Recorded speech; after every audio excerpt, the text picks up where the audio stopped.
ఎడారిలో సెలయేర్లు శ్రీమతి చార్లెస్ కౌమన్ గారి అనుదిన ధ్యానాలు. ఫిలిప్పి 4:18 నాకు సమస్తమును సమృద్ధిగా కలిగియున్నది. నా వద్ద ఉన్న తోటపని పుస్తకం ఒక అధ్యాయంలో నీడలో పెరిగే పువ్వులు గురించి ఉంది. తోటలో ఎప్పుడూ సూర్యరశ్మి పడని భాగాలను ఎలా ఉపయోగించాలి అనే విషయం గురించి అందులో రాసి ఉంది. కొన్ని పూజాతులు ఇలాంటి చీకటికి మారుమూల ప్రాంతాలకి భయపడవట. నిజానికి అలాంటి చోట్లనే అవి బాగా పుష్పిస్తాయట. ఆత్మీయ ప్రపంచంలో కూడా ఇలాంటివే ఉంటాయి. ఇహలోకపు పరిస్థితులు విషమించినప్పుడే అవి పుష్పిస్తాయి. అవి దిగులు మబ్బు కమ్మి మస్కేసినప్పుడే విరబూస్తాయి. అపోస్తలుడైన పౌలు అనుభవాలు కొన్ని మనకు అర్థం కావాలంటే ఇదే మార్గం. పౌలు రోమ్లో ఖైదీగా ఉన్నాడు.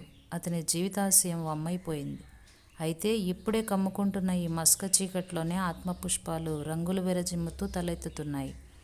జీవితంలో ఆ పూలు పూయడాన్ని పౌలు చూసి ఉంటాడు, కానీ ఇంత ఆకర్షణీయంగా కళ్ళు జిగేల్మనిపించే రంగులతో విరబోయడం ఎన్నడూ చూడలేదు.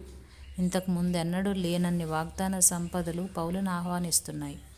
ఈ సంపదల్లో క్రీస్తు కృప, ఆయన ప్రేమ, ఆయన ఇచ్చే శాంతి, ఆనందం ఇలాంటివి ఉన్నాయి. అయితే వాటి నిజస్వరూపం, వాటిలో దాగి ఉన్న మహిమ మస్క చీకటి కమ్మినప్పుడే బయటకు ప్రకాశిస్తాయి. చీకటి లోయలే దేవుని మహిమ వెల్లడయ్యే అరుణోదయాలవుతాయి. ఈ ఆత్మీయ సిరులను పౌలు క్రమంగా సంపూర్ణంగా గుర్తించడం మొదలుపెట్టాడు. ఒంటరితనం బాధలు కమ్ముకున్నప్పుడే శక్తిని, నిరీక్షణను వస్త్రాల్లాగా ధరించుకున్న స్త్రీ పురుషులు ఎంతమందో మనకు తెలుసు. అలాంటి వాళ్లను మీ ఇష్టం వచ్చిన చోట బంధించవచ్చు, కానీ వాళ్ళ సంపదలు ఎప్పుడూ వాళ్లతోనే ఉంటాయి. వాటిని వారి నుండి వేరు చేయలేం. వారికి ఉన్న సమస్తాన్ని నాశనం చేయొచ్చు. అయితే వారి ఎదుట ఎడారి ప్రదేశం, ఒంటరితనం ఉత్సాహంతో గంతులు వేస్తాయి. అరణ్య ప్రాంతాలు గులాబీల్లా వికసించి ఆనందిస్తాయి.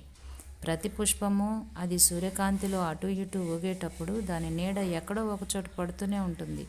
ప్రతి పువ్వుకి నీడ ఉంటుంది. వెలుగు ఉన్న చోటెల్లా నీడ కూడా ఉంటుంది.